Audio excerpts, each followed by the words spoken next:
There are drownings the sea will own to, and drownings it will not. This is the account of a man found full of salt water in a room the tide had never touched, and of the long patience it took to learn which of the two he was. I set it down at last because the living party to it is dead, and the dead one is at peace. Edwin Blackthorne. Before the tale takes you under, if these midnight cases find you somewhere, leave a word below and tell me the town you're listening from. I like knowing where the fog reaches. A subscription keeps the next one from slipping past you in the dark. Tonight's mystery, the Marsh Point Tide. The knocking began a little after 5, while the lamps in Baker Street still burned yellow against a fog that had not lifted in 3 days. I had learned, in my years with Sherlock Holmes, to read a man's trouble from the manner of his knock before ever the door was opened. And this was the knock of one who had run a long way and was afraid the running had not been enough. Holmes was already awake. He was seldom otherwise at that season, when the great cases slept and his mind turned upon itself for want of employment. He sat in his dressing-gown by the cold grate, his knees drawn up, a cloud of black shag tobacco about his head, and he did not so much as turn when Mrs. Hudson brought the man up. "An estuary man," said Holmes, before our visitor had crossed the threshold, "from the Kentish marshes, by his boots. He has come up on the mail train, has not slept, and believes he is being followed. Sit down, sir, and take your time. You are perfectly safe here." The man stopped dead in the doorway. He was perhaps 50, weathered to the color of old rope, with pale eyes set in a face that the wind had scoured of everything but fear. His oilskin still ran with wet. He looked from Holmes to me and back again, and his mouth worked before any sound came out of it. "They told me you saw things," he said at last. "In the tap-room at Faversham they said it. I did not believe them. God help me, I believe them now." "Sit," said Holmes again, more gently. He sat. His hands would not be still. They gripped his knees, then the arms of the chair, then each other. I poured him a measure of brandy from the sideboard, and he took it without seeming to know that he did. "Before you tell me your trouble," said Holmes, "let me tell you a little of yourself, that you may know you have not wasted your fare. You are a fisherman by trade, but you have done other work in your time. You kept a shop, or served behind a counter, for some years, and gave it up. You lost a wife within the last 2 or 3 years. You came away from your cottage in such haste this morning that you have one boot laced with a fisherman's cord and the other with its proper lace. And you have handled a corpse very recently, and with your bare hands." The man Dobbs sat with his mouth open. "There is not a word of it untrue," he said. "But the drowned man himself could not have told you so." "How, in the name of God—" "Simply enough," said Holmes, waving it aside, though I saw he was not sorry to have his powers felt. "Your hands are a fisherman's, roped and scarred, and the salt is ground into them past any scrubbing. But the ledger callus stands on the second finger of your right hand, hard and old, that a man gets only from years of the pen, not the net. So you kept accounts once, and long. On your watch chain hangs a mourning ring of jet, worn bright, and jet is cut for a wife or a mother.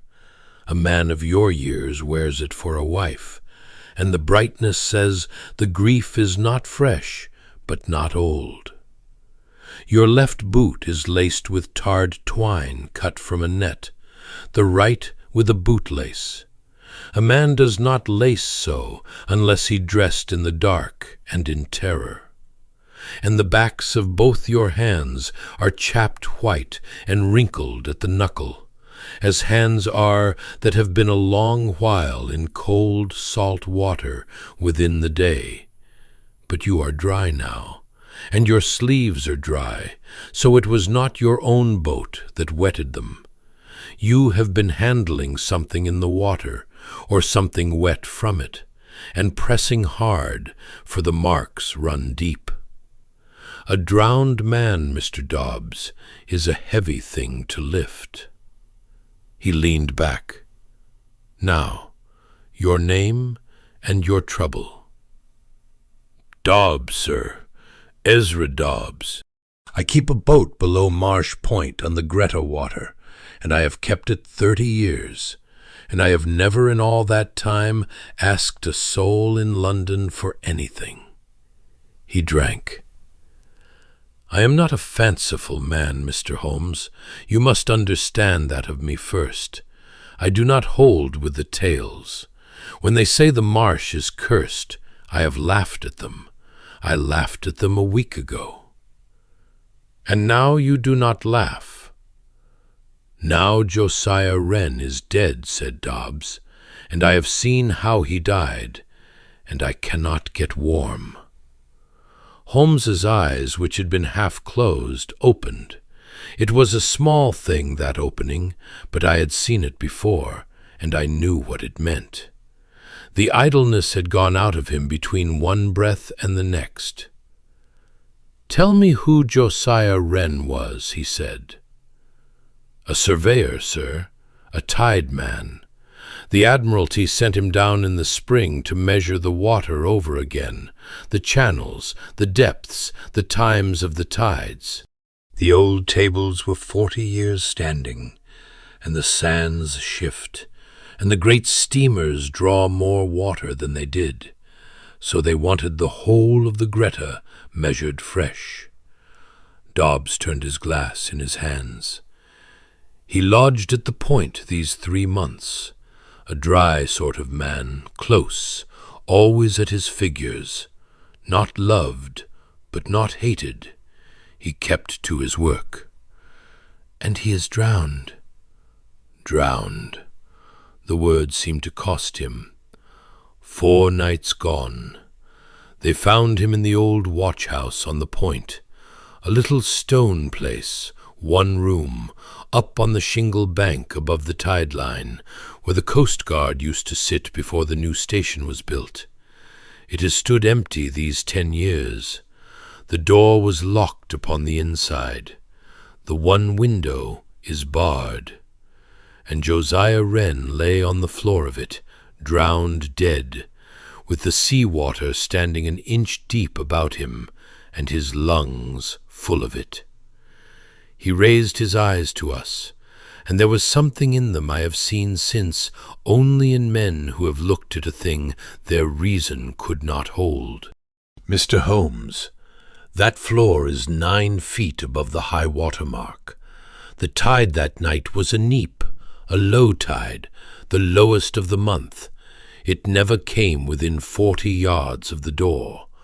There is no crack nor channel by which a cupful could have reached him, and he was drowned in the sea as surely as if he had gone down off the Nore." For a long moment no one spoke. The fire ticked in the grate. Somewhere below a cart went by, its wheels muffled in the fog. "You saw the body yourself?" said Holmes. "I helped carry it.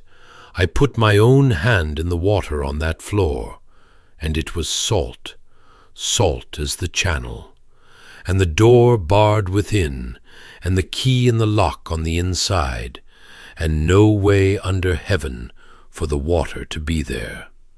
He set the glass down with a rap. "The village says the marsh took him, that the old water rose up out of the ground and drowned him for measuring what should be left alone. and I have come to you because I do not want to believe it, sir, and I cannot for my life see how else it could be."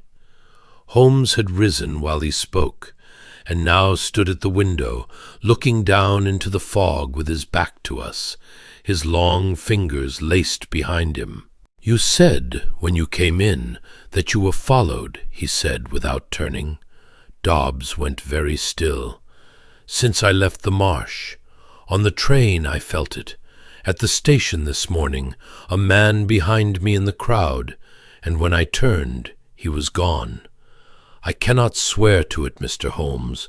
A frightened man imagines, but I have not imagined the cold in my bones since Tuesday, and I did not imagine that water." Holmes stood a moment longer. Then he turned, and the languor was wholly gone from him now. He was all edge and attention, the hound with the scent at last across the idle months. "Mr. Dobbs," he said, "you have done a sensible thing in a frightened way, which is the best that most men manage. Go now to the Charing Cross Hotel. Take a room in a false name. Say, Mr. Ezra of Sittingbourne, and do not stir from it until you hear from me. Speak to no one of London. If you are indeed followed, you will be safer known to a hotel porter than alone." He crossed the room, and to my surprise laid a hand briefly on the man's shoulder. "The Marsh did not drown Josiah Wren. Water does not climb 9 feet of shingle to murder a man behind a barred door, and then choose to stand about him for the finding. Whatever killed your surveyor walked on 2 legs and carried a key. Go and rest.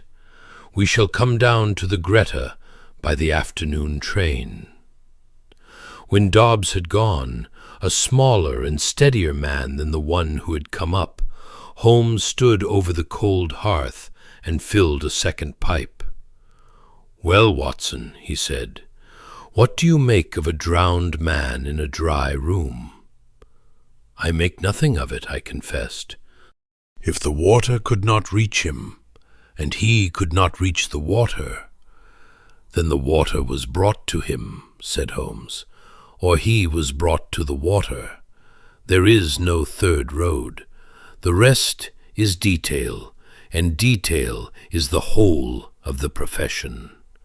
He struck a match, and over its flame his eyes were very bright. "It is a pretty problem, and there has not been a pretty problem all winter. Pack your service revolver, Watson. Men who drown their fellows in locked rooms and stand the sea about them afterward have a great deal of care in them, and careful men are the most dangerous of all." We came down into Kent upon the 2 o'clock train, and the country changed about us as we went, from the smoke and stone of London to a flat grey world that seemed to have no edges. The fog thinned into a low haze the nearer we drew to the water, and by the time we alighted at the little halt below Faversham, the land had opened into a vast plain of marsh and mud and shining creek that ran out, without any horizon that the eye could fix, into the estuary and the sea beyond. There is a particular desolation to the tidal marsh that I have found nowhere else in England. It is neither land nor water, but the endless quarrel of the two, and a man standing in it feels himself watched by something that has no face. The dikes ran off straight as rulers into the haze. Sheep grazed the sea walls, small and dirty and unconcerned. A single church tower stood up a mile inland, and nearer, at the lip of the shingle where the marsh gave on to the open water, I could make out a low grey building that I took, rightly, to be the watch-house of which Dobbs had spoken. Even at that distance, there was something about it I did not like, a squatness, a hunched and waiting look, alone on its bank, with the whole flat sky pressing down. "Bracing," said Holmes, drawing the salt air deep into his chest with evident satisfaction. "Do you feel it, Watson? A man could think clearly here, if the place did not first frighten the thought out of him." We were met upon the platform by a wiry, sallow figure in a bowler and a mackintosh, whom I knew at once, and with a sinking of the heart, for Inspector Lestrade. "Mr. Holmes," said he, and there was in his greeting that mixture of relief and resentment which our friends so often called forth in the official force. "I had a wire you were coming. I'll not pretend I'm sorry, and I'll not pretend I need you. It's a bad business, but it's a plain one, and I've my man near enough in hand already." "Have you indeed?" said Holmes. "Then I have had a wasted journey, and shall enjoy the sea air as consolation. Who is your man?" "The dead one's brother," said Lestrade, with the satisfaction of a card-player laying down trumps. "Tobias Wren, a wrecker, a poacher, a bad lot the length of this coast, and he hated Josiah as only a brother can. They'd not spoken in 15 years, a matter of their father's boat, left all to the one and none to the other. Tobias swore in a public house not a month past that Josiah would go into the water he was so fond of measuring. And on the night his brother drowned, where was Tobias Wren? Out on the marsh, alone, by his own admission, and not a soul to say otherwise." Lestrade snapped his notebook shut.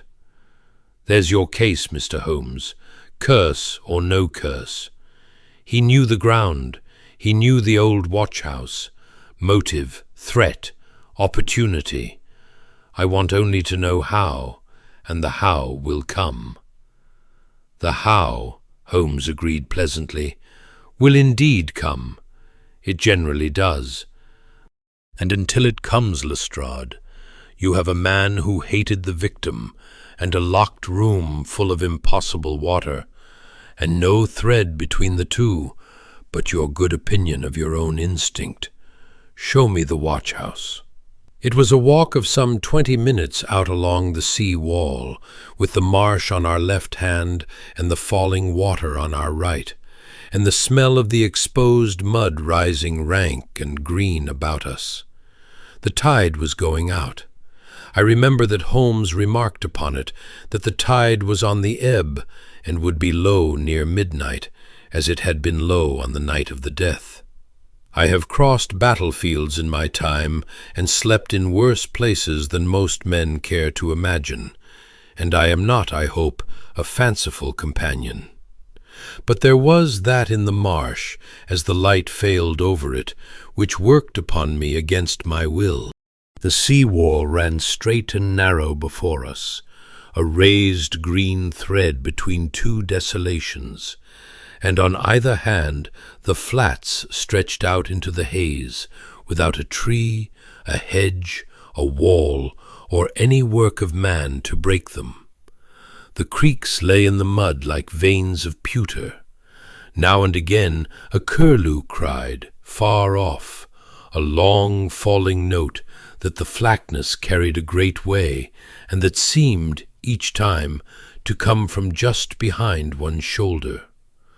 The whole plain had the look of a thing that had lain there a very long while, and would lie there a long while after we were gone, and cared nothing whether we came or went, or lived or drowned. "You are quiet, Watson," said Holmes. "It is a lonely spot to die in," I said. "It is a lonely spot to do anything in," he answered, "which is precisely why a clever man would choose it. There are no neighbors here, no lamps, no passing traffic to remark the hour.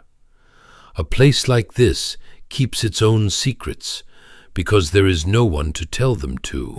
I begin to think our murderer chose his ground before ever he chose his method." He walked on a few paces, his stick tapping the beaten turf of the wall. "Do you observe, by the by, that our friend the inspector has not once looked at the water? He has looked at the man, and at the rope, and at the grudge. He has not once looked at the water. And the water, Watson, is the only witness this Marsh has got." Lestrade, some yards ahead, called back over his shoulder that we should make better time, for the light was going, and we came on down the wall toward the shingle and the low grey building that waited on it. The watch-house stood alone upon its shingle bank, precisely as Dobbs had described. A single squat room of grey stone, its roof of tarred board, one barred window in the seaward wall, one heavy door of oak facing the land. A constable stood at the door and stood aside for us. Lestrade produced a key. "We keep it locked now," he said, "though the horse is gone from the stable, as you might say. This is the key from the harbour office, the spare. The other was in the door on the inside when we broke in, and there it stayed till we forced it." Holmes stopped him with a hand on his arm before he could turn the lock. For a full minute my friend stood upon the threshold and did nothing at all but look at the door, at the great iron lock-plate, at the worn stone step beneath our feet, at the shingle bank running down to the distant water. Then he knelt and laid the flat of his hand upon the door-stone, and was still. "You have had rain since Tuesday," he said. "On and off," said Lestrade. "What of it?" "Nothing," said Holmes, "or everything. We shall see."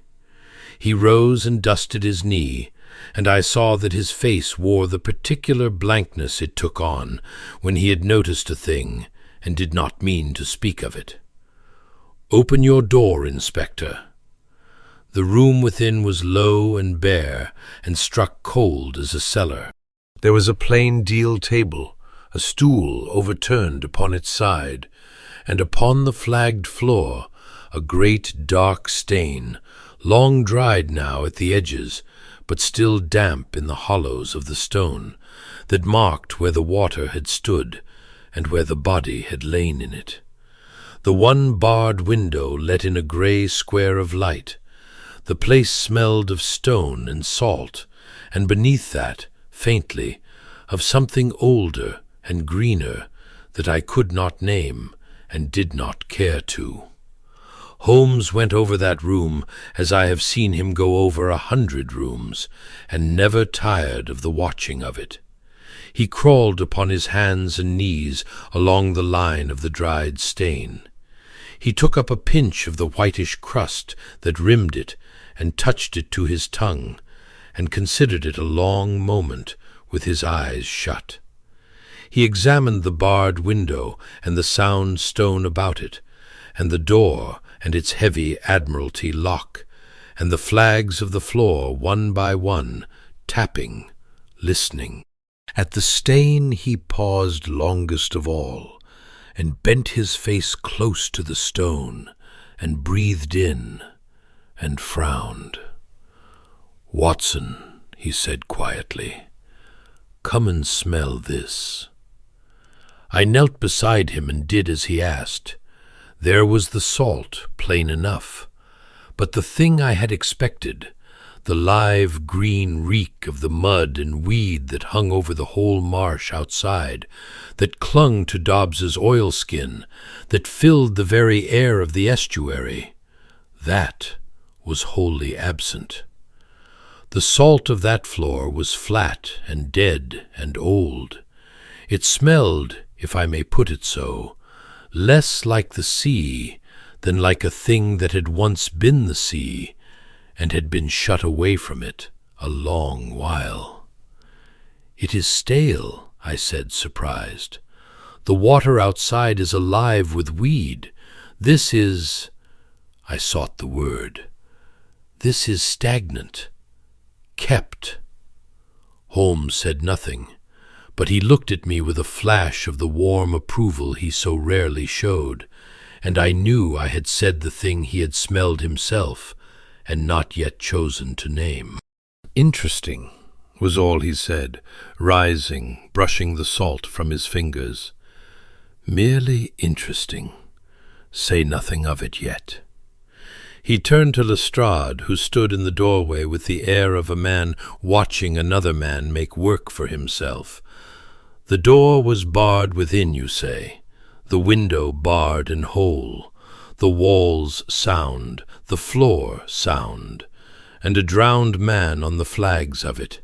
You will grant, Inspector, that it is a very tidy impossibility." "I grant it's a puzzle," said Lestrade. "I don't grant it's a mystery. Tobias Wren knew this place from a boy. If there's a way in that we've not found, he knew it. Find me the way in, Mr. Holmes, and you'll have found me my hanging."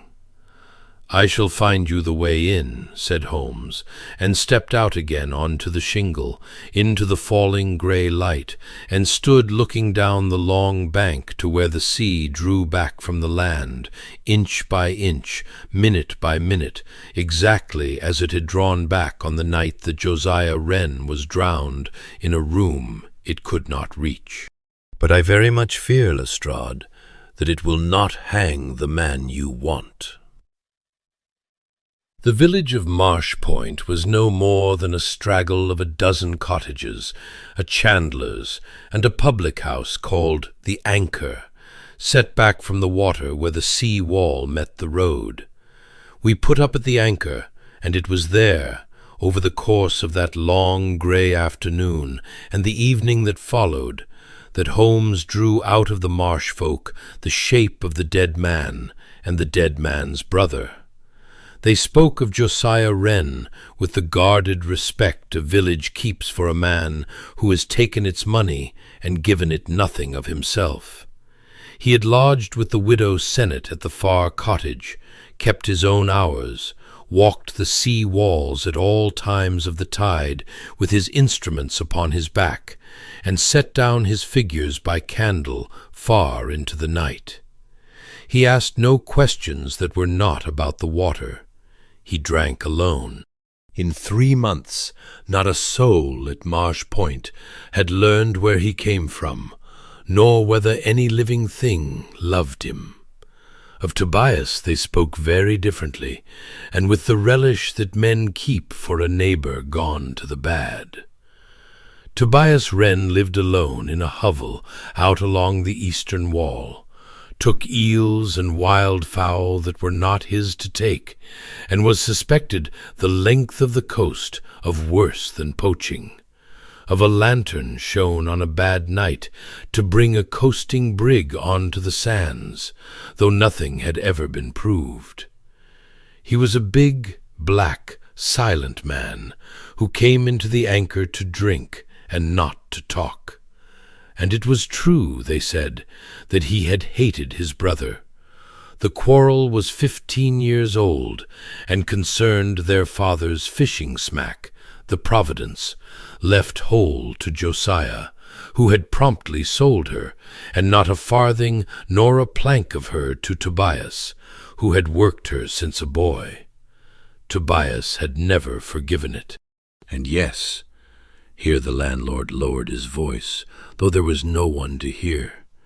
3 weeks past, in that very room, Tobias had stood with a pot of ale in his fist, and said that his brother was so fond of measuring the water that he would end in it.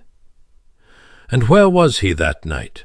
Holmes asked idly, as though it hardly mattered. "Out," said the landlord, "on the marsh. He'll not deny it. Says he was after eels below the east dike, and saw no man, and spoke to none. But that's Tobias for you. He's always out, and always alone, and never a witness to be had. It looks black for him, sir, and I'll not say it doesn't." It looked black indeed. As we sat that evening in the settle by the Anchor's fire, I confess I could see the case whole and closed against Tobias Wren, and I said as much to Holmes in an undertone. Here was a man who hated the dead man, who had all but threatened his drowning, who knew the Marsh and the watch-house from childhood, and who had no account of himself for the fatal night. Set against that only the single riddle of the locked door, and might not a Marsh-bred wrecker know some trick of that door that we did not?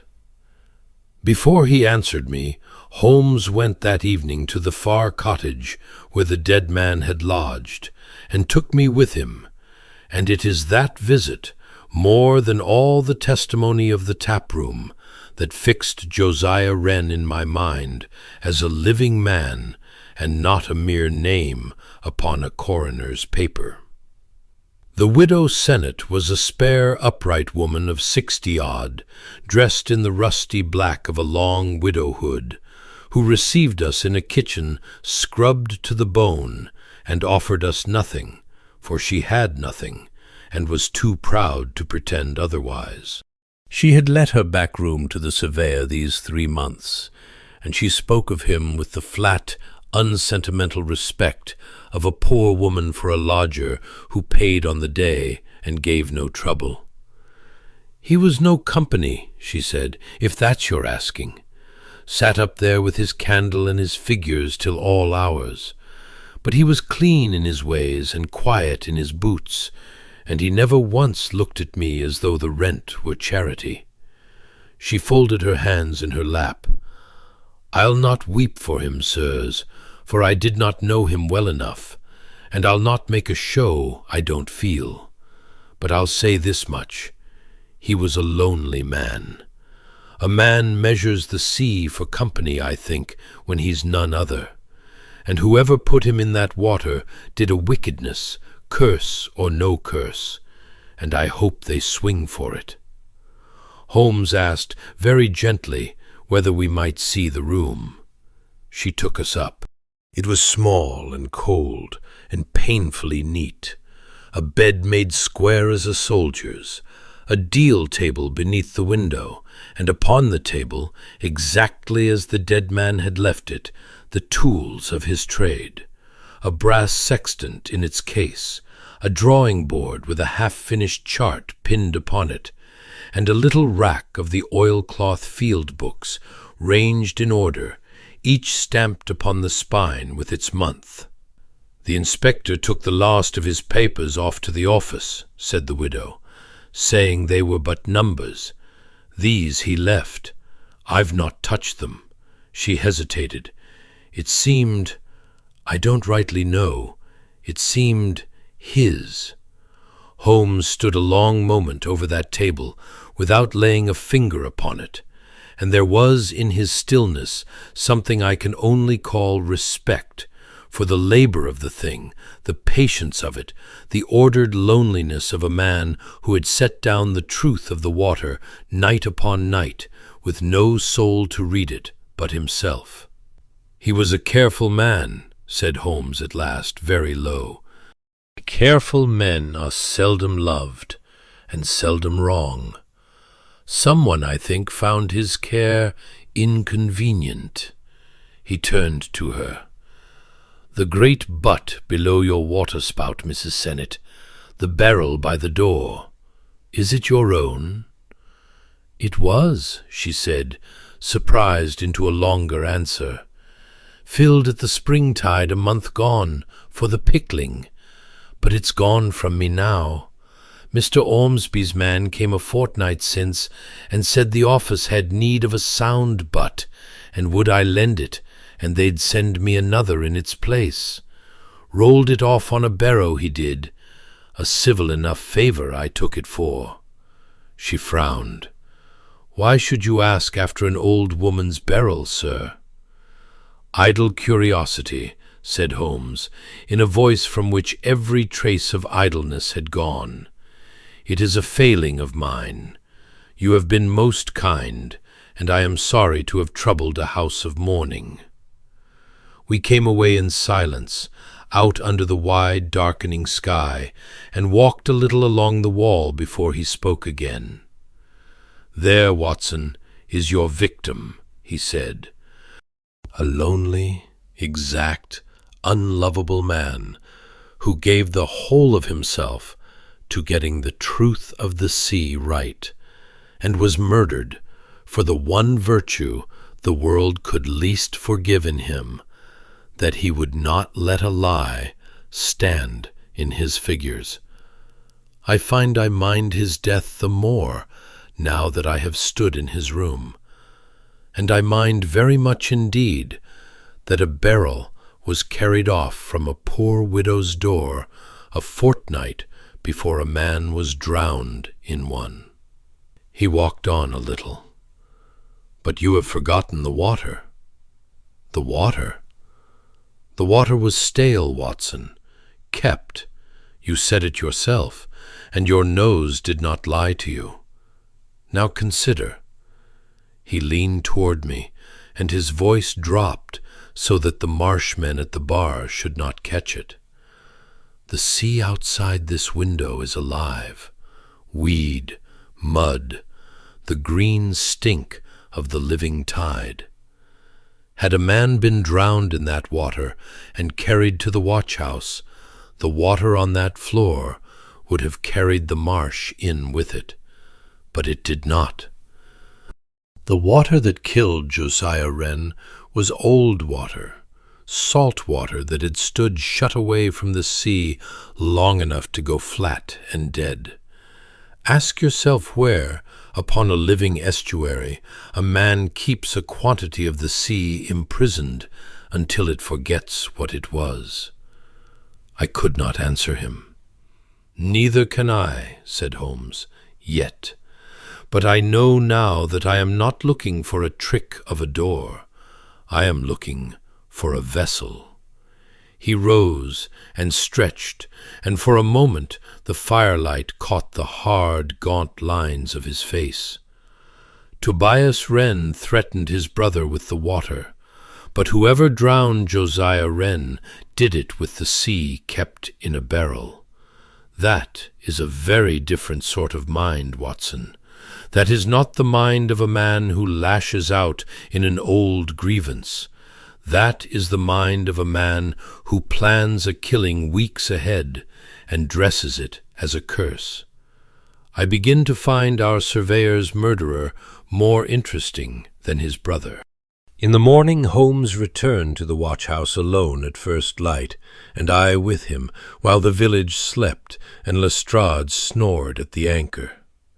The tide was making now, coming up grey and quiet over the flats, but it was hours yet from its height, and the shingle bank ran dry and wide below the little grey building as it had run on the fatal night.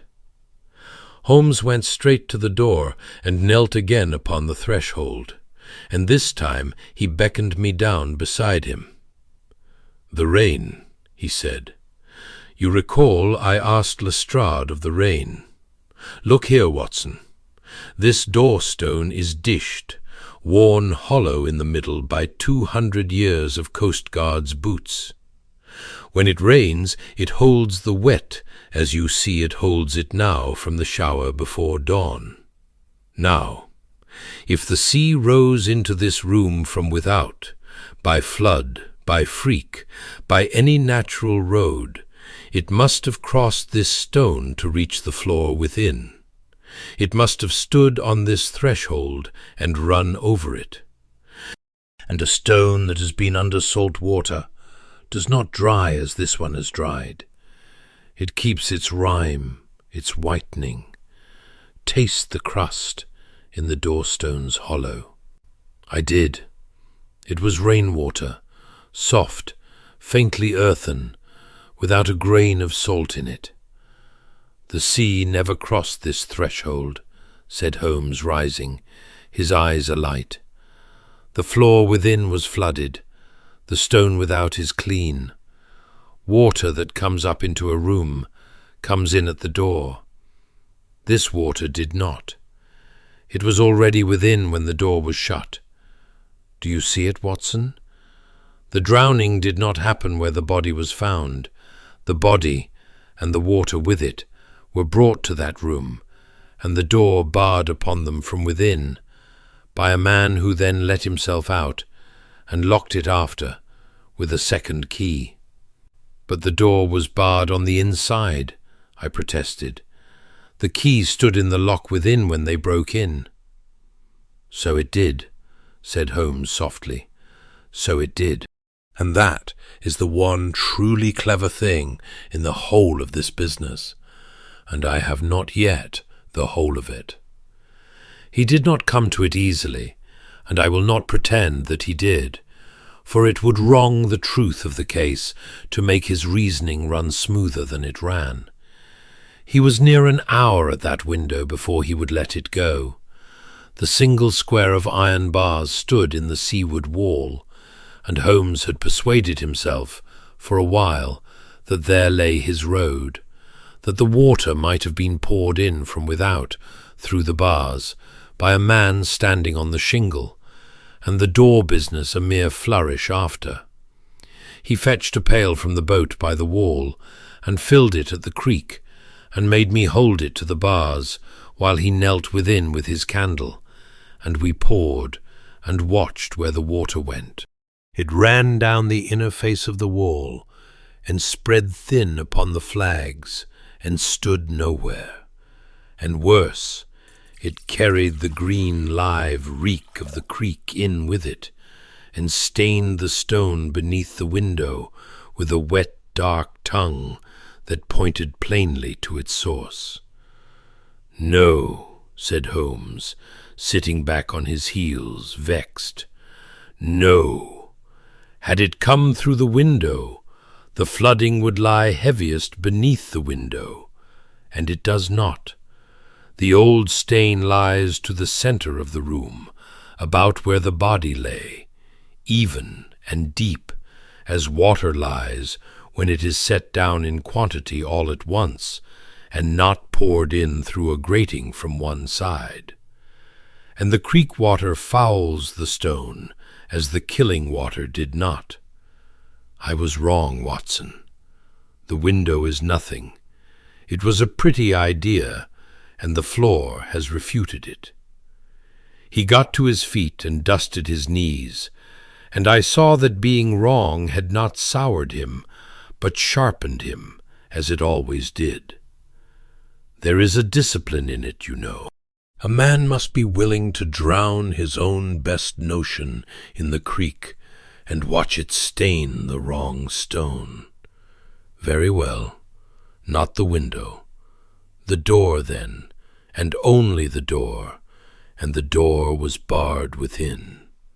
He stood frowning at it, and that is the one truly clever thing, and I have not the whole of it yet. Patience, Watson. He turned from the door and looked out along the sea wall toward the huddle of buildings by the water where the boats were kept. But I know now that I want two things. I want to find the vessel that held the sea, and I want to see very closely the papers of a man who spent 3 months measuring a tide that another man has already told us runs by a table 40 years old. He was silent a moment. There is a wrongness in this place, Watson, and it does not sit where Lestrade has put it. Come, we have a boathouse to visit, and a dead man's figures to read. We did not reach the boathouse that morning, for we were met upon the wall by a messenger from the harbour office, a red-faced boy who said that Mr. Ormsby presented his compliments and hoped the gentleman from London would take a glass with him, as he had had charge of the poor surveyor's work and would help however he might. "Ormsby," said Holmes. "The deputy harbour-master, sir, Mr. Silas Ormsby. He has the office by the quay. It was him as gave the inspector the spare key to the watch-house, sir, the office keeping all the keys along this water." I saw nothing in Holmes's face, but I have learned to read the small quickening of his step, and I marked it now as we turned along the quay to the harbour office. Mr. Silas Ormsby proved to be a comfortable, graying, careful man of 60, in a good broadcloth coat, with the pink, well-scrubbed look of a churchwarden, and a soft, dry handshake. His office was as neat as himself.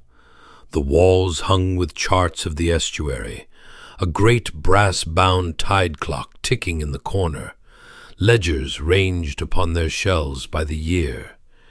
He gave us sherry, and spoke of the tragedy in the low, regretful tones of a man much shocked, and could not have been more helpful had we paid him for it.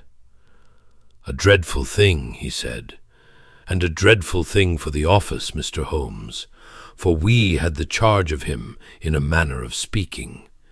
The Admiralty sends its surveyor, but it is we who know the water, and poor Wren leaned on us a good deal at the first, though I'll own he grew close toward the end, and kept his figures to himself." He shook his head. "A curse, the village says. I am too old a man to hold with curses, but I'll tell you frankly, sir, I do not know how he came to drown in that room, and it frightens me, and I shall be easier in my mind when the inspector has his answer." "The inspector believes he has it," said Holmes. "The brother, Tobias." Ormsby's face clouded with what seemed a genuine distress. "A wild man, and no friend to his brother, God knows. It may be so. I would not have believed even Tobias capable of that. But then I would not have believed the water either, and there the water is." He spread his soft hands. "Whatever I can give you, sir, the keys, the charts, the poor man's papers so far as they came to this office, all are yours." "You are very good," said Holmes. "I will begin, if I may, with the papers, and with your tide tables for the week that he died." "My tables?"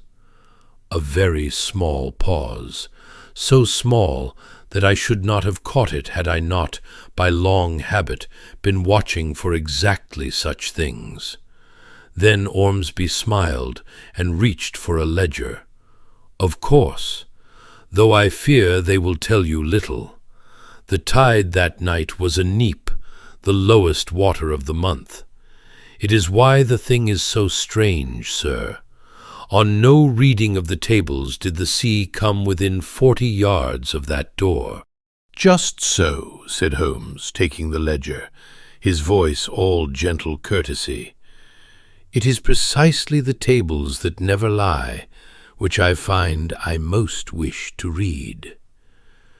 He turned the pages of it slowly, and Ormsby watched him do it with the patient benevolence of a host, his soft hands folded upon his waistcoat.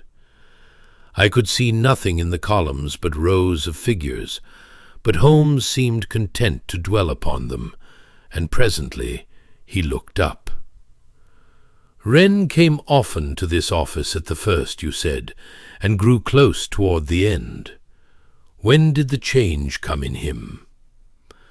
"Oh, some weeks past." Ormsby considered, his head a little on one side. "Hard to fix a day. He had been all questions, and then he was all silence. I took it for the man's dry nature reasserting itself. He kept his figures to himself, and I confess I was a little hurt, having given him the run of my office. But the Admiralty's men are a jealous tribe with their soundings. I thought no more of it." "He did not tell you what he had found?" The faintest crease touched the smooth brow. "Found? He was measuring the water, Mr. Holmes. What should a man find in the water but the water?" "What indeed?" said Holmes agreeably, and shut the ledger and smiled upon him. "You keep a very orderly office, Mr. Ormsby. I have seldom seen its like. A man might set his life by your clock, and never be a minute out." "I hope he might," said Ormsby, and if there was a flicker at the back of the mild eyes, it was gone before I could be sure of it, and he was rising to see us courteously to the door, pressing upon us the loan of the poor surveyor's papers, and his own good wishes in the same soft breath. We bore away with us, by Ormsby's leave, the small deal box of Josiah Wren's papers that had been lodged at the office, and carried it back to our room at the Anchor, and there, through the long grey middle of that day, Holmes went through the dead man's work sheet by sheet, in a silence I did not break. Column upon column of soundings, of times, of heights of water at the staff, the patient record of a close and loveless man who had given to the measuring of the sea the whole of whatever passion was in him. It was past 3 when Holmes went suddenly still over a small field book bound in oilcloth, the sort a man carries in his pocket to set down his readings on the wall before he inks them fair at home. "Watson," he said, his voice was very quiet, "come and look at this, and tell me what you see." I looked. It was a page of Tide Times, neatly entered in ink, and beside 3 of the entries, in a hard pencil, small and cramped, the dead man had written other figures, and against them a single word, underscored twice: "Wrong." I remember the moment with great clearness, the low room at the Anchor, the rain beginning again upon the window, and Holmes bent over that little oilcloth book with the candle drawn close, so still that I thought at first he had found nothing and was merely tired. Then he turned the book toward me, and his finger rested upon the cramped penciled word, and I saw that his eyes had that hard, bright light in them that I had learned to know. "He was checking the office tables against his own observation," said Holmes, "and he found that they did not agree. See here, the office gives the high water at 10 minutes past 9. Wren's own reading, taken at the staff, makes it near 40 minutes later, and the height a full 2 feet out. And here again, and here." He laid the little book down with great care, as a man lays down something that has become in his hand unexpectedly heavy. Josiah Wren discovered that the published tables of this estuary, the tables kept and issued and sworn to by the harbour office of Mr. Silas Ormsby, are false. And within the week of his writing that word, he was dead. The tide clock in the corner of my mind, so to speak, gave a lurch. I saw the neat, pink, careful man in his good coat, spreading his soft hands, offering us his sherry and his keys. "You cannot mean," I said, "that a false tide table is worth a man's life." "I mean," said Holmes, "that I have not the smallest idea yet why those tables are false, and that the why is now the whole of the case. A man does not murder to hide a clerk's error, Watson, but a man might very well murder to hide the reason the error was made on purpose." He rose and went to the window, and stood looking out at the grey water making slowly up the flats toward its distant height. "Somewhere on this estuary, 4 nights ago, a careful man drowned a surveyor in a barrel of kept sea-water, and carried him to a locked room, and dressed the whole in the colours of a curse, because that surveyor had learned that the tide here does not run when the office says it runs. I should like very much to know what sails up the Greta, Watson, on a night when the honest world believes the water too low to float it. We had our answer, or the beginning of it, before the day was out, and it came, as such things will, at the worst possible hour, and from the worst possible quarter. For while Holmes sat over the dead man's figures, Lestrade had not been idle. Toward dusk he came stamping into the anchor with 2 constables at his back, and the flush of triumph on his sallow face, and told us that he had taken Tobias Wren. "Found a coil of tarred line in his hovel," said Lestrade, "salt-soaked and new cut, the very match for a mark on the dead man's wrists. For Wren was bound, Mr. Holmes, bound at the wrists before he drowned, and I'll wager my pension the rope that bound him came off that coil. And more, a neighbor puts Tobias on the sea-wall, walking toward the point. At 10 o'clock of the night his brother died. He'll swing for it. I only came to tell you, as a courtesy, that you may take the London train with an easy mind. The curse is caught, and it wears a wrecker's coat." I looked to Holmes, expecting him to fall upon this at once. He did not. He sat very still, the field book still open before him, and when he spoke, it was slowly, as a man feels his way over uncertain ground. "Bound at the wrists," he said. "You are sure of the marks?" "The surgeon is sure." "Then I am obliged to you, Lestrade, more than you know." He rose. "For you have just told me the one thing I lacked, and it is not the thing you think." He took up his hat. "Watson, the boathouse, now, while there is light. Inspector, keep your man close by all means, but do not, I beg you, let it be known through the village that he is taken. Let the Marsh believe the curse still walks free tonight. It matters more than I can tell you." But first he would see the prisoner.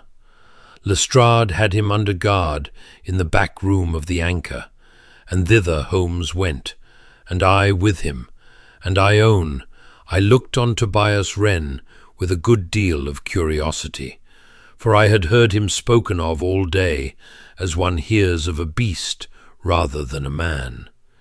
He sat on a stool against the wall, a big, black-browed fellow with a fortnight's beard and hands like a docker's, and he did not rise for us, nor look up.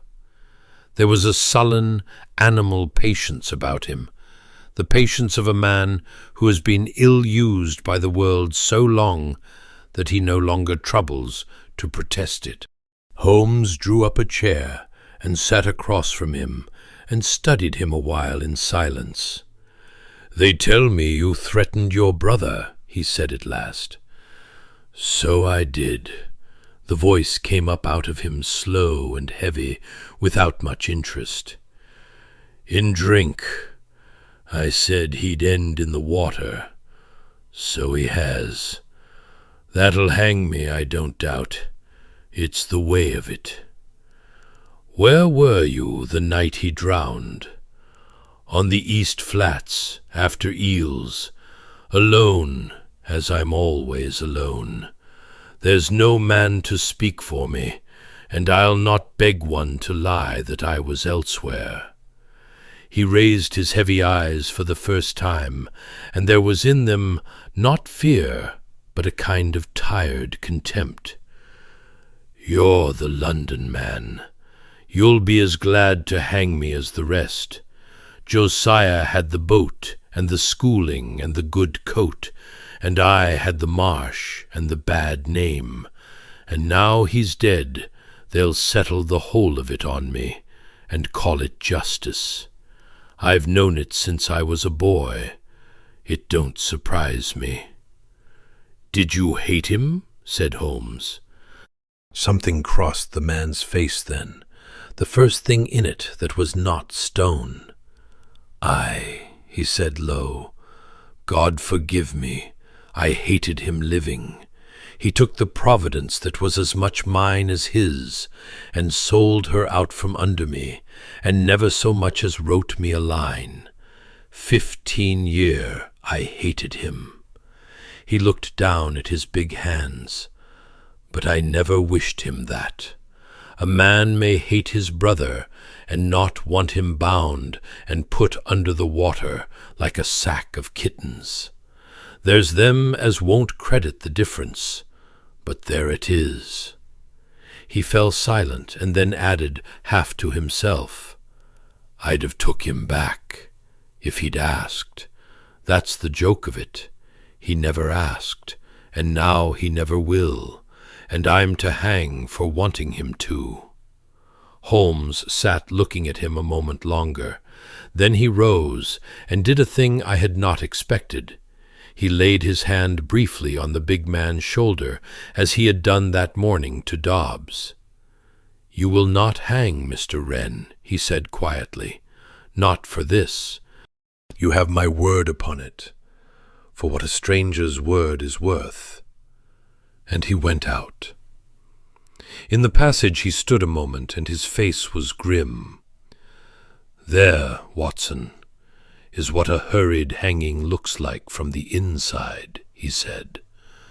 "A man half in love with his own guilt, because the world has told him all his life that he is worthless, ready to swing without a struggle, because it fits the story everyone has always told of him. He is innocent as you or I. He was out after eels, exactly as he says, and his very refusal to invent a witness is the surest proof of it. A guilty man brings alibis. An innocent one is too proud or too broken to trouble. Ormsby chose him well. He chose the one man on this coast whom no one would trouble to save." He set his jaw. "Come, the boathouse while the light lasts. I mean to save him, whether he thanks me for it or no." We went out into the failing light and along the quay to the long, low boathouse where the harbour office kept its stores, and Holmes had the harbour boy unlock it with scarce a word. It was a dim, tarry, cluttered place, hung with nets and cordage and the gear of a working water, spare spars, coils of rope, a stack of empty casks, tar buckets, an anchor red with rust. Holmes went through it with the lantern held high, quartering it as a pointer quarters a field, and I saw that he was not looking at the whole of it, but hunting one thing in particular, and passing over all the rest. He paused once at the coils of rope, and lifted an end, and smelled it, and let it fall. He paused at a row of pails hung on the wall, and turned 2 of them to the light, and looked long into them, and I saw that the inner staves of 2 were rimed white with dried salt, though a pail kept for fresh water would carry no such crust. He said nothing of it, but his mouth tightened. And then he came to the barrels ranged along the seaward wall, and it was there, before the casks, that he stopped and was still. They were the great butts used, the boy told us, for storing rainwater and for the pickling of fish in brine. Most stood dry and empty, but one, apart from its fellows against the seaward wall, stood full of water to within a hand's breadth of the brim, and when Holmes dipped his fingers and touched them to his lips, he closed his eyes, as a man does who has come, at the end of a long road, exactly where he meant to come. "Salt," he said, "kept salt, stale and flat and dead. Watson, come and smell it, and then smell your hand, and tell me if it is not the very twin of the water on the watch-house floor." It was. There was no mistaking it, that same shut-away, forgotten reek, the sea grown old in the dark. And now, holding the lantern close over the surface of that black water, I saw a thing that turned me cold. A few short lengths of pale hemp fibre floating, and a smear upon the wooden rim of the butt, low down at one side, as though something heavy had been forced over the edge and held under. "Here it was done," said Holmes very quietly. "In this room, in this barrel, they bound his wrists and drowned him in water long ago drawn from the sea and stored against the day.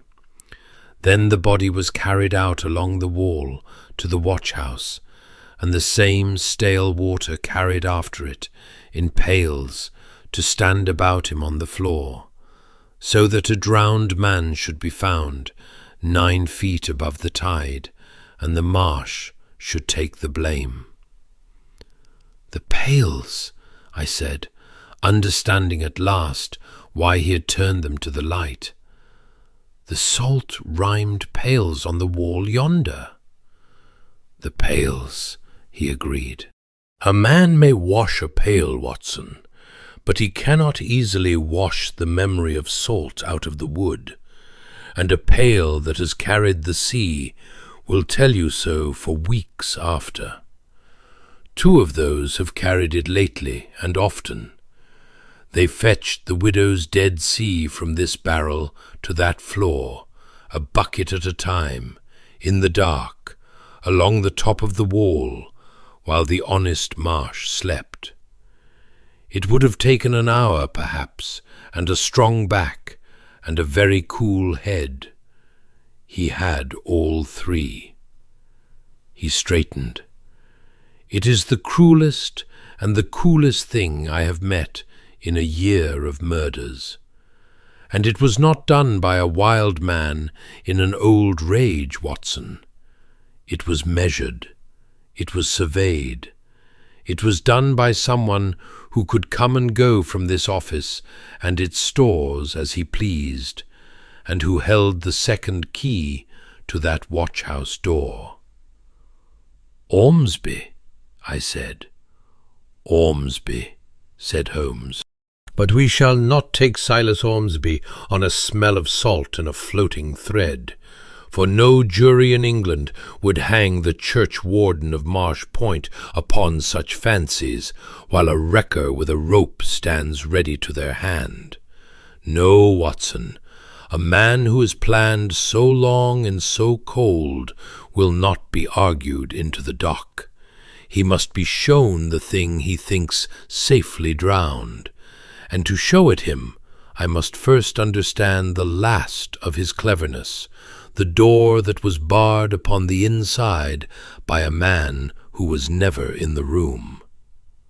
That evening Holmes shut himself up with the harbour office's own ledgers, which Ormsby, in his very helpfulness, had pressed upon us, and with the dead man's field book, and he did not stir nor speak for the better part of 3 hours. I sat by and watched the candle burn down, and listened to the tide come up unseen in the dark outside until it stood at its full, and turned and began imperceptibly to fall again. It was near midnight when he laid down his pen.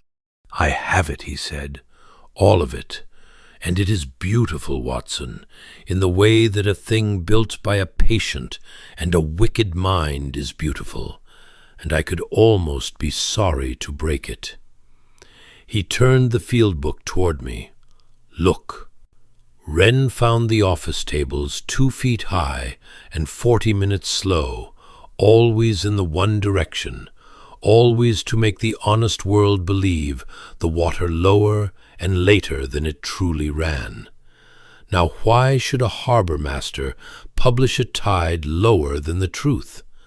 So that on certain nights when his false table swears there is not water enough to float a laden boat over the bar, there is in truth water and to spare.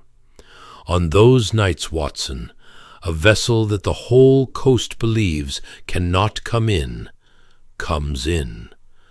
Up the Greta, over the sands, to a quay where every honest man has gone to his bed, certain the tide forbids it.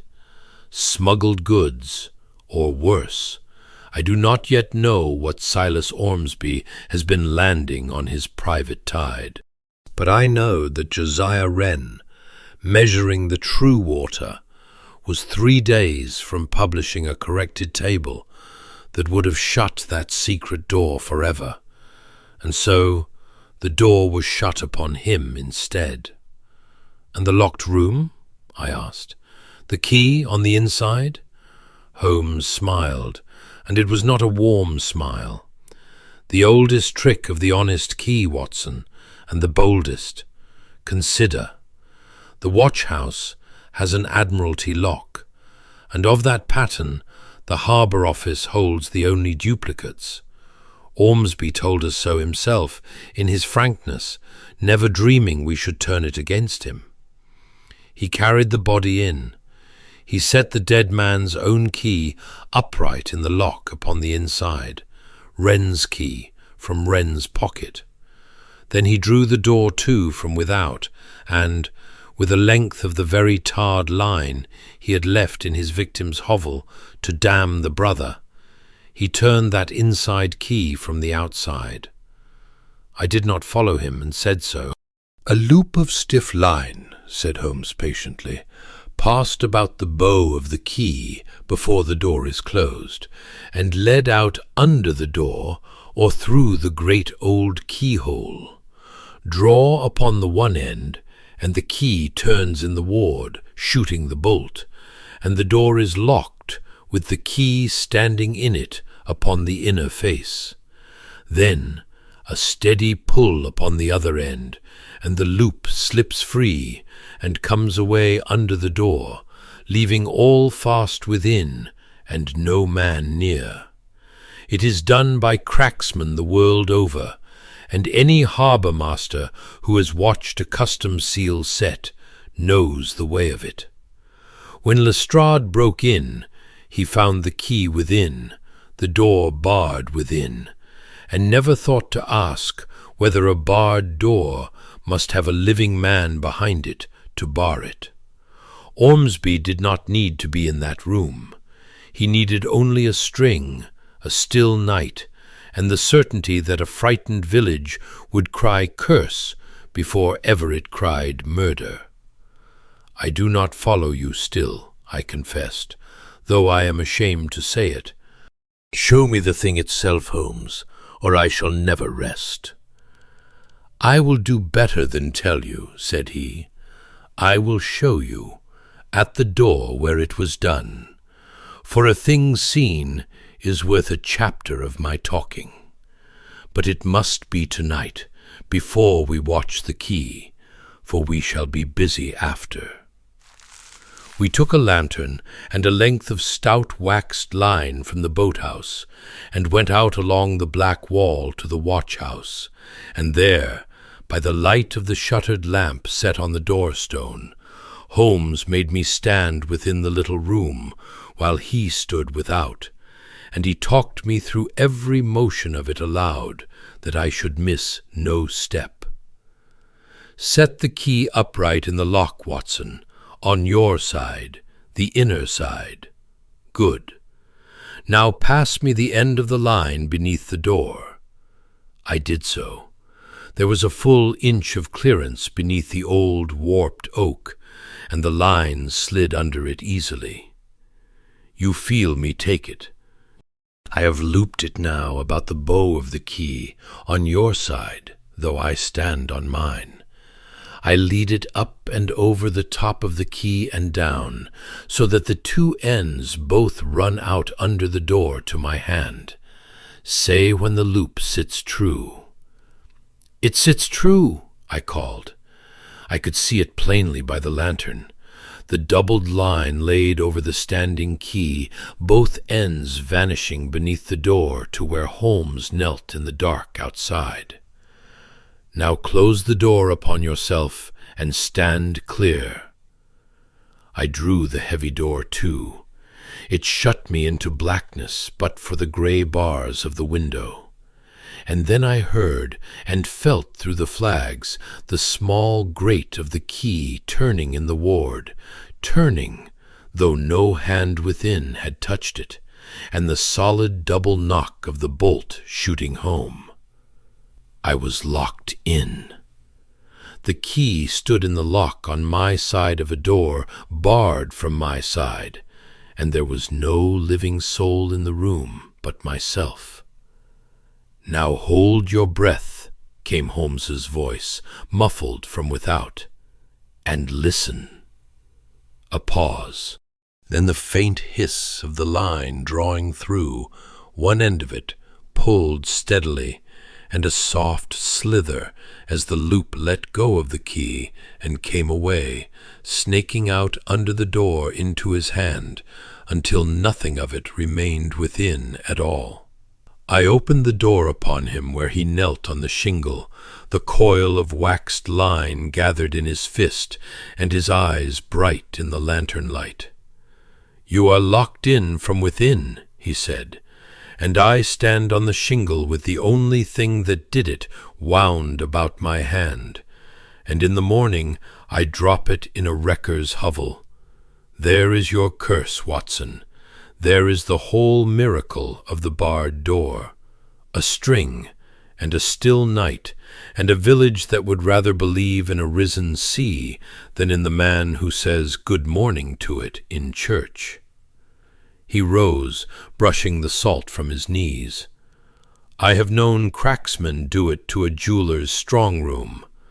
I did not look to find it done to a coast-guard's hut by a church-warden, but the principal does not care who employs it." He crossed to the window and looked out at the black water sliding down the flats under a rag of moon. "There is the whole of it," he said. "The false tide, the kept water, the barrel, the borrowed rope to hang his brother, the string upon the key. Every part of it fair before us from the first, Watson, had we but read the water and not the man. And not one part of it will convince a jury against the word of Silas Ormsby, church-warden, unless I can make him show his own hand." He turned. "The tide serves again 2 hours before dawn, a neap by his false table, a good 6 feet of water by the true one. If Silas Ormsby has a thing to bring in on his private sea, or a thing to carry out now that London has come sniffing, he will do it tonight, on the tide his own lie has cleared for him, and we shall be on the quay to meet it." Lestrade took a great deal of persuading.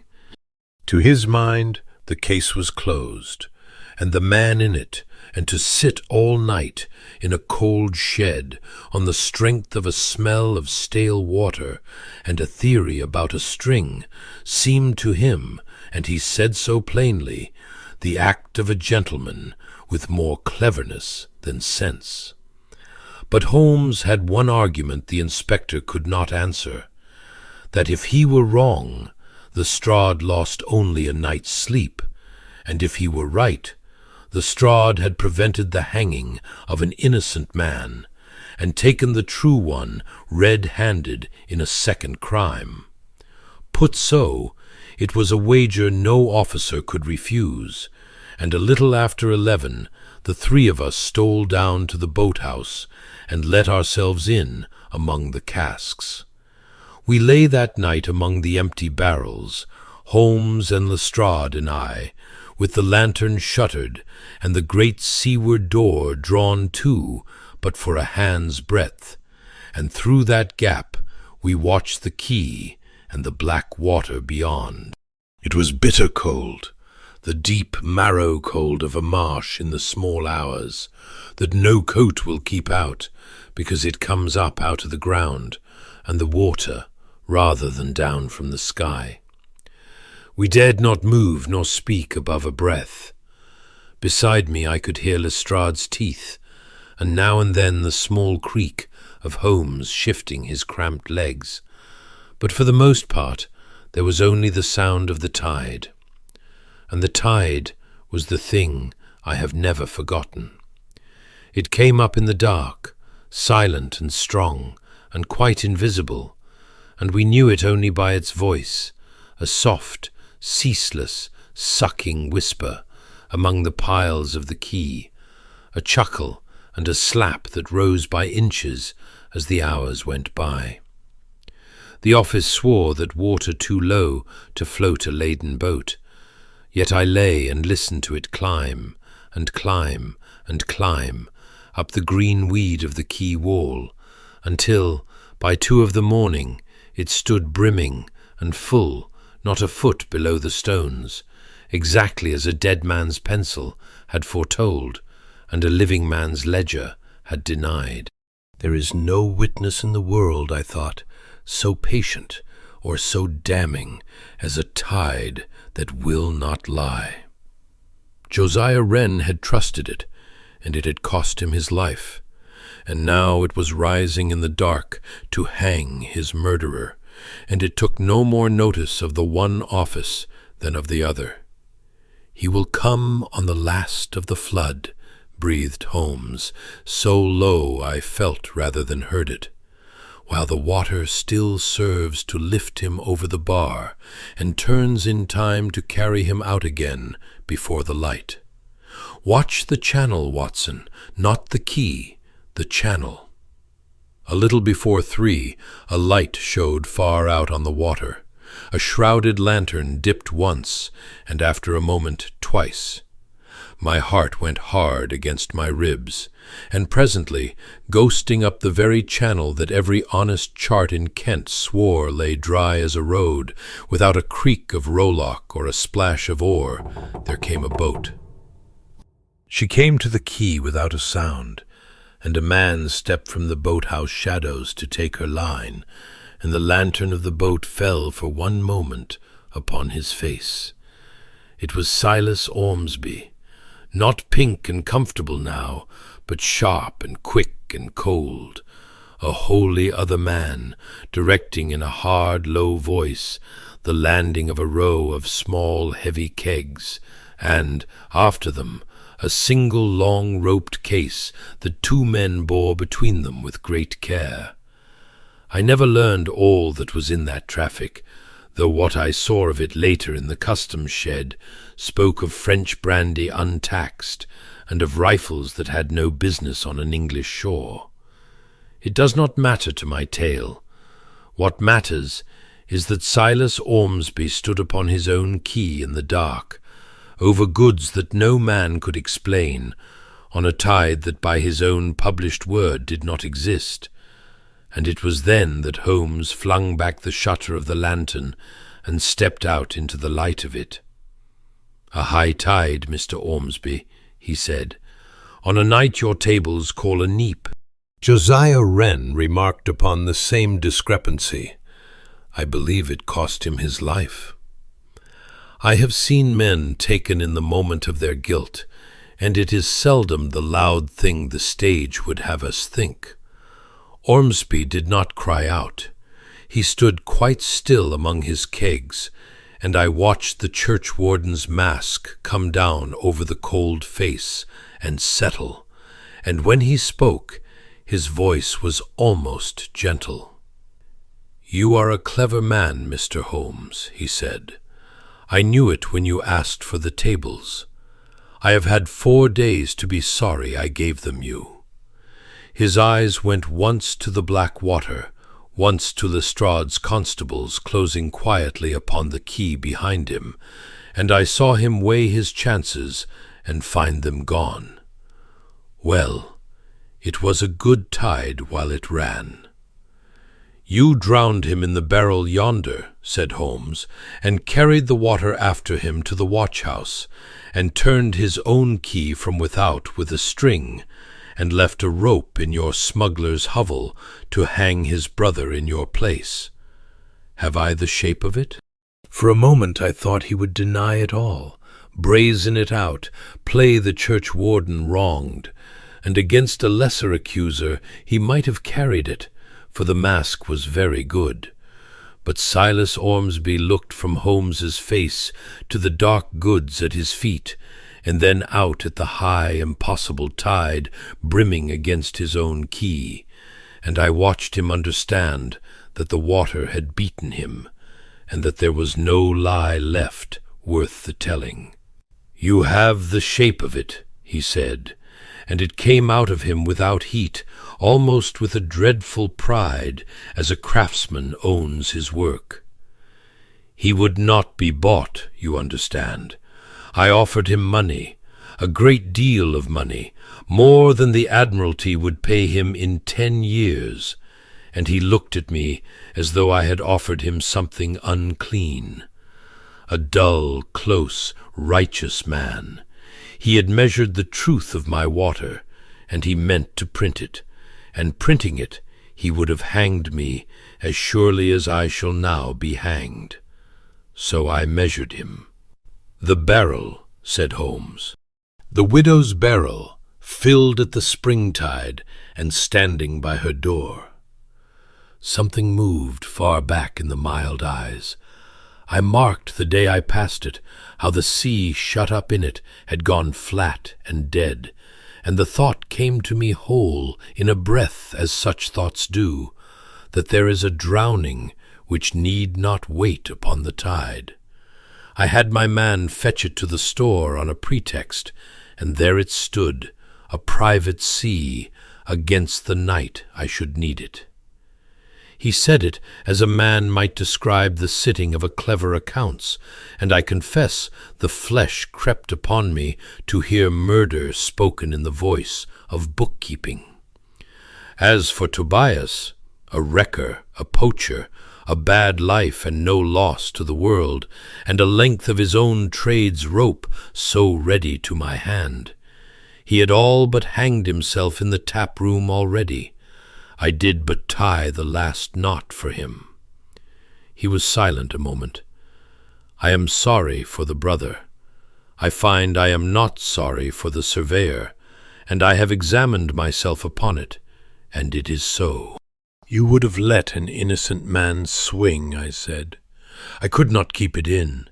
He turned his mild face upon me, and there was no shame in it at all, only a kind of weary reasonableness, and that was the worst thing of the whole night. "One of the wrens was to hang, sir, from the moment the other would not take my money. I did not choose that. I only chose which." He looked back to Holmes, and the last of the mask fell quite away, and under it was something older and colder and, in its terrible way, almost dignified. "Tell me only this, for I am a proud man in my trade, and it galls me to be caught. Where did I fail?" "In the water," said Holmes. "Weed grows in the living sea, Mr. Ormsby, and does not grow in a barrel. You drowned him in a sea that had forgotten how to smell of the sea, and no marsh curse in the world weeps stale water on a dry stone floor. The rest followed from that." Ormsby was silent a moment. Then he nodded, slowly, the nod of a beaten player acknowledging the stroke, and held out his wrists to the waiting constables without another word. The morning showed us the measure of what Silas Ormsby had been about, and it was a larger and a darker thing than a little smuggled brandy. In the customs shed, under the eye of a grave revenue officer come over from Faversham, the goods off the night's boat were broken open upon the trestles. Kegs of spirit, yes, but beneath them, wrapped in oiled sacking, a quantity of new rifles of a foreign make, and cases of cartridge to fit them. Where they were bound, and into whose hands, was a question that passed above my head and Holmes's both, into the quiet keeping of certain gentlemen in Whitehall, to whom, I understood, a wire was sent that afternoon. Holmes would say little of it afterward, save that the false tide had cleared a road for more than a churchwarden's greed, and that Josiah Wren, a dull, close man with a pencil, had, without ever knowing it, stood in the way of something that reached a good deal further than the Greta. "He thought he was only correcting a table," said Holmes, as we stood watching the rifles counted. "He died for a line of figures, and the figures were true, and that was his whole offense. There is a kind of man, Watson, for whom the truth is simply an obstacle to be removed, like a bank of shingle in a channel. Ormsby was such a man, and I think the coolest of the breed I have met. I shall remember the Beryl a long while." We took the noon train back to London the following day, leaving Tobias Wren a free man, sullen, ungrateful, blinking in a liberty he had not asked for and did not thank us for, but free and alive, which is more than the law that suspected him had meant to leave him. Ezra Dobbs we released from his hotel, with the fear gone out of him, and I have had a barrel of Whitstable oysters from him every Christmas since, and a letter in a laborious hand that always ends the same way. The marsh is quiet now.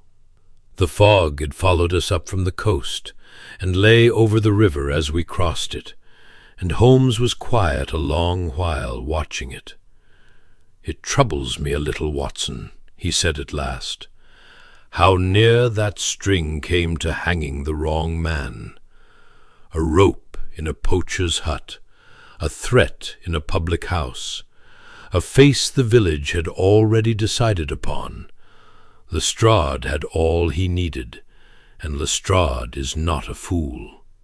Guilt is a very easy thing to see, once a man has made up his mind where to look for it. It is the innocence that wants proving, and no one is ever paid to prove it." "But the water told you," I said. "The water told me. Ormsby was clever in every part but one, and the one was the part he could not help. He could counterfeit the tide table and the locked door and the very curse, but he could not counterfeit the sea. A living thing leaves a living trace, and a dead one a dead. It is a comfortable thought, on the whole. There is always, thank God, the one thing the murderer cannot arrange, because it is not his to arrange. He may command the door, and the rope, and the false hour, but the salt in a dead man's lungs remembers where it came from, and no cleverness on earth will teach it to forget." He was quiet a moment, watching the grey water pass beneath the bridge. "I have thought, once or twice since, of that little book of figures and the man who kept it. He had no friend, Watson, that we ever found, and no soul to mourn him, but a widow who would not pretend to a grief she did not feel. And yet he would not let a lie stand in his sums, though the truth of them cost him his life, and he never knew it had. I have met a great many charming men I would not trust across a room. I would have trusted Josiah Wren with my last shilling, and never had a warm word from him in my life. It is worth remembering, now and then, which of the two virtues one would rather be buried with." He leaned back and closed his eyes, and the old languor began to steal over him again, now that the work was done, and the grey months waited on the far side of it. "Remind me, Watson, that the next impossible thing a frightened man brings to our door is very likely a barrel. It so often is." He said no more, and I did not press him, for he had gone into that grey abstraction in which I knew better than to follow. And the train ran on into London, into the fog and the lamplight, and behind us the marsh lay quiet under its wide sky, keeping, as it had always kept, its own counsel and its own dead. And somewhere out upon it, I did not doubt, the tide was rising again in the dark, patient and honest and indifferent, over the place where a lonely man had drowned for the crime of getting his figures right.